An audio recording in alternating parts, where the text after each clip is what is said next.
Olá, boa tarde. Hoje é sexta-feira, dia 7 de maio, e a nossa aula é de ciências. Hoje nós vamos ler bastante. Você precisa prestar bastante atenção e acompanhar a leitura aí no seu livro, combinado? Então vamos lá, vamos falar sobre alimentação. Na página 2 de ciências. Troca de ideias. Leia um trecho do livro A Incrível Fábrica de Cocô, Xixi e Pum, de Fátima Mesquita. Então vamos ler um trecho desse livro. Toda vez que você corre, faz gol, dá sustos nos outros, penteia o cabelo e joga videogame, está gastando energia. Mesmo quando não faz muito mais do que apertar o botão do controle remoto para mudar o canal da televisão. Você também está gastando energia, porque o seu corpo precisa respirar, fazer o coração bater, o cérebro funcionar. É muita coisa, não é? Seu corpo bonitão precisa de energia e de substâncias especiais para que tudo isso funcione. E é aqui que mora a grande pergunta: como é que seu corpo consegue essa energia? Número 1. Como você responderia à pergunta feita no fim do texto? Então vamos lá. Como é que seu corpo consegue tanta energia? Pensa aí. Nosso corpo, precisa de energia e ele consegue a energia através dos alimentos. Então, os alimentos que a gente come nos dão energia para fazer várias atividades.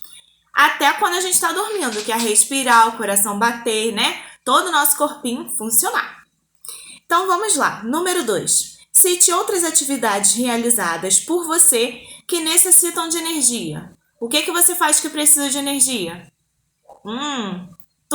Tudo que você faz precisa de energia. Então, o seu corpo precisa estar bem alimentado, hidratado, para você poder ter essa energia. Então, agora vamos para a página 3. Os alimentos. Para nos mantermos vivos, saudáveis e dispostos para realizar as mais diversas atividades, incluindo as citadas no texto apresentado no início do capítulo, necessitamos de energia. Essa energia é obtida por meio dos alimentos e do ar que respiramos. Isso mesmo, até do ar. Mas você já se perguntou de onde vêm os alimentos que a gente consome? Da onde eles vêm? Para ajudar você a compreender a origem dos alimentos, tente se lembrar da sua última refeição e anote o nome dos alimentos incluídos nela. Então, pensa aí, anota num papelzinho o que você comeu na sua última refeição. No seu almoço. De onde vem o feijão, o arroz, a carne, o legume? O que você comeu? Você vai pensar de onde vem. Ao relembrar sua última refeição e anotá-la no caderno, você deve ter percebido que os alimentos têm diferentes origens. Então, os alimentos vêm de diferentes lugares. Frutas como banana, verduras como alface e cereais como trigo são alimentos de origem vegetal. Então, os alimentos de origem vegetal são aqueles que vêm das plantas. Então, esses são os alimentos de origem vegetal. As carnes, os ovos, os laticínios são de origem animal. Então, aquele bife, aquele franguinho, aquele ovinho, aquele leite com Nescau que você bebeu, o leite é de origem animal, ele vem de um animal. Então, tudo que vem do animal é de origem animal, seja porco, boi, frango, vaca, tá bom? Todos os alimentos que são de origem animal. A água e o sal de cozinha são exemplos de alimentos de origem mineral. Então, os que vêm da natureza, como a água e o sal, é de origem mineral. Então, nós vimos aí que os alimentos podem ter 3 origens: vegetal, animal e mineral. Beleza? Foi? Então, vamos para a página seguinte. Página 4. Tipos de nutrientes. Uma alimentação saudável deve contar com o consumo de todos os nutrientes de forma equilibrada. Os alimentos que consumimos contêm diferentes tipos de nutrientes que devem ser ingeridos em quantidades equilibradas para a manutenção da nossa saúde. Os principais nutrientes encontrados nos alimentos são carboidratos, lipídios, proteínas, vitaminas e sais minerais. E cada um deles tem uma função específica no nosso organismo. Então, para o nosso organismo funcionar bem, o nosso corpinho ficar saudável, nós precisamos consumir os carboidratos, os lipídios, as proteínas, as vitaminas e os sais minerais na quantidade certa, né? Não pode exagerar, nem pode deixar faltar, tá bom? Então, vamos ler aí o quadrinho, bem aqui, ó. Tá com a letrinha miúda, mas a gente consegue ler. Os carboidratos são os nutrientes que fornecem energia para o corpo. Por isso, os alimentos ricos em carboidratos são chamados de energéticos. Eles podem ser encontrados em muitos alimentos, especialmente naqueles de origem vegetal, como os feitos com farinha de trigo, pães, massas, biscoitos. Os cereais, como arroz, aveia, milho, os tubérculos e as raízes, como mandioca e batata, e as leguminosas, como feijão, lentilha e ervilha. Os doces, como balas, chocolates e sorvetes, também são alimentos ricos em carboidratos, pois contém bastante açúcar, que é um tipo de carboidrato. Então, o carboidrato são esses alimentos que fornecem energia para o nosso corpo. Agora vamos para a página seguinte saber o que são os lipídios. Os lipídios ou gorduras também são nutrientes energéticos, pois servem de reserva de energia para o organismo. Além disso, as gorduras também atuam na manutenção da temperatura do corpo. Os lipídios podem ser encontrados em alimentos de origem vegetal, como o óleo de soja e o azeite de oliva, e animal, como carnes, ovos e laticínios. Então, os lipídios atuam, na manutenção da temperatura do corpo. Se o nosso corpo ficar frio demais ou quente demais, não faz bem pra gente, né? Faz mal, não é o natural. Então, os lipídios, além de serem energéticos, ainda ajudam a controlar a temperatura do corpo. As vitaminas, vamos lá para o próximo quadrinho. As vitaminas são nutrientes reguladores, pois regulam o funcionamento do organismo. Elas podem ser de vários tipos, vitamina A, B, C, D, E e K, sendo encontradas em frutas, legumes e verduras. A vitamina A, por exemplo, pode ser encontrada em vegetais amarelos e alaranjados, como o pimentão e a cenoura. Essa vitamina é muito importante para manter a saúde da pele e dos olhos. Já a vitamina C é encontrada em frutas cítricas, como limão e laranja, e em vegetais, como brócolis e a couve. Essa vitamina previne resfriados e favorece a cicatrização e o crescimento dos ossos. Então, para a gente manter uma boa saúde, deixar o nosso organismo equilibrado, funcionando muito bem, regulado, nós precisamos consumir as vitaminas. Agora vamos para os sais minerais. Os sais minerais também são os nutrientes reguladores. Eles podem ser encontrados em diversos alimentos e atuam de diferentes maneiras no organismo. O ferro, por exemplo, é essencial para a formação de algumas células do sangue. As principais fontes de ferro são as carnes, os ovos, as leguminosas e as hortaliças de folhas verdes, como a couve. Já o cálcio e o fósforo são necessários para a formação dos ossos e dentes, sendo encontrados em laticínios, em carnes e em hortaliças de folhas verdes. Tem gente que não gosta de comer nada verde, né? Fala, ai, não quero, é mato. Mas não, nós temos que comer as hortaliças também. Viu como elas são importantes para o funcionamento do nosso corpo?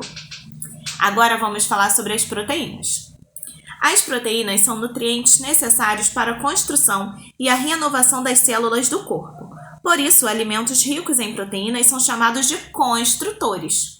Os alimentos de origem animal, como carnes, ovos e laticínios, são ricos em proteínas. Além disso, alguns alimentos de origem vegetal, como as leguminosas e as castanhas, apresentam alto teor de proteínas. Então, as proteínas são esses alimentos construtores que ajudam na construção do nosso corpo, nas células do nosso corpo.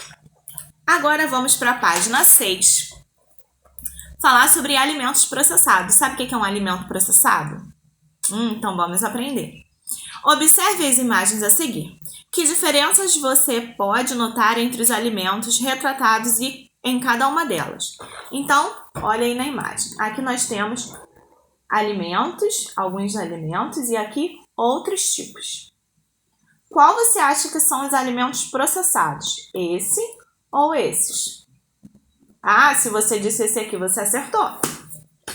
Os alimentos retratados na primeira imagem são frescos e se apresentam na forma como são encontrados na natureza.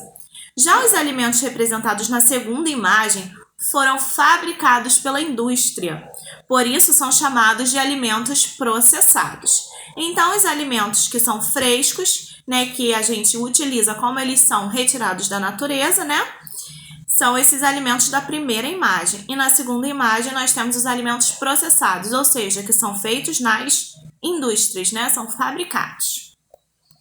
O consumo de alimentos processados tem se tornado cada vez mais comum em nossa sociedade, pois são práticos na hora de consumir e armazenar e duram muito mais que os alimentos frescos e naturais. Entretanto, para que fiquem saborosos e não se estraguem com facilidade, muitas substâncias são adicionadas a esses alimentos. Essas substâncias são chamadas de aditivos alimentares. Então, o que você acha que qual desses grupos é mais saudável? Os alimentos frescos ou os alimentos processados? Os alimentos frescos. A gente pode comer alimentos processados? Sim, mas a gente tem que ter cuidado, né? Ter equilíbrio, porque eles possuem muitos aditivos alimentares. Analise quais são os aditivos alimentares mais usados e a principal função de cada um deles. Então vamos lá, nós temos aqui o quadrinho e nós vamos acompanhar a leitura. Conservantes são utilizados para conservar os alimentos por mais tempo. Acidulantes dão sabor ácido aos alimentos. Edulcorantes dão sabor doce aos alimentos. Corantes realçam a cor. Aromatizantes realçam o cheiro. Flavorizantes realçam o sabor. Espessantes e emulsificantes alteram a consistência dos alimentos. Agora vamos para a página 7. Além dos aditivos, os alimentos processados costumam apresentar uma grande quantidade de gorduras, açúcar e sódio ou sal. Assim, se consumirmos em excesso, os alimentos processados podem causar obesidade, doenças cardiovasculares, problemas nos rins, alergias, distúrbios nos órgãos do sistema digestório e até alguns tipos de câncer. Por isso, o ideal é procurar evitar o consumo desse tipo de alimento ou fazê-lo com moderação.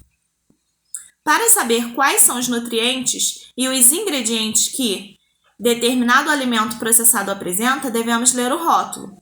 Biscoitos recheados, salgadinhos, refrigerantes, chocolates e sorvetes são exemplos de alimentos ricos em aditivos, gorduras, açúcar e sódio, e por isso devem ser consumidos com moderação. Agora vamos para a página 8. Saiba mais. Você sabe o que são alimentos in natura e minimamente processados? Leia o texto a seguir e descubra. Alimentos in natura são aqueles obtidos diretamente de plantas ou de animais, como folhas e frutos ou ovos e leite, e adquiridos para consumo sem que tenham sofrido qualquer alteração após deixarem a natureza. Alimentos minimamente processados são alimentos in natura que antes da sua aquisição foram submetidos a alterações mínimas. Então, são alguns alimentos que são frescos, né? Mas que foram alterados em alguma coisa ali antes de você comprar ele. Então, aí nós temos algumas imagens de alimentos in natura ou minimamente processados. Inclui grande variedade de grãos, tubérculos e raízes, legumes e verduras, frutas, ovos, peixes, carnes e também a água. Agora, tente se lembrar dos alimentos que você consumiu no dia anterior. Anote-os no caderno e identifique os alimentos in natura. Em seguida, analise a sua alimentação e reflita. Ela é saudável? Por quê? Você acha que poderia melhorá-la? Como? Então, pensa, analisa tudo que você comeu ontem. Pensa quais são os alimentos mais naturais. Quais são os processados, qual você comeu mais, tá bom? Analisa direitinho isso aí. Agora nós temos no Aprender é Divertido uma receita saudável de sorvete. Nós sabemos que o sorvete que a gente come normalmente são industrializados e é um alimento que contém grande quantidade de gordura e açúcar. Então, aqui nós temos uma receitinha para você fazer um sorvete natural na sua casa, tá bom? Se você fizer, tira uma foto, grava um vídeo e mostra para a tia, tá bom? Agora vamos para a página 10 para as nossas atividades. Você vai ler as questões, pensar, responder tudo com calma, tá bom? Página 10, 11 e 12. Depois disso, você vai tirar uma foto do que você escreveu sobre os alimentos que você consumiu e vai mandar para a tia, tá bom? Essa foi a nossa aula de hoje. Hoje também temos uma data comemorativa, que é o Dia das Mães, e a tia vai mandar uma atividade para você fazer e entregar para sua mãe, tá bom? Um lindo cartão. Você vai pintar, escrever uma mensagem bem bonita e entregar para sua mãe no domingo, tá bom? Um beijo, fica com Deus, tchau, tchau.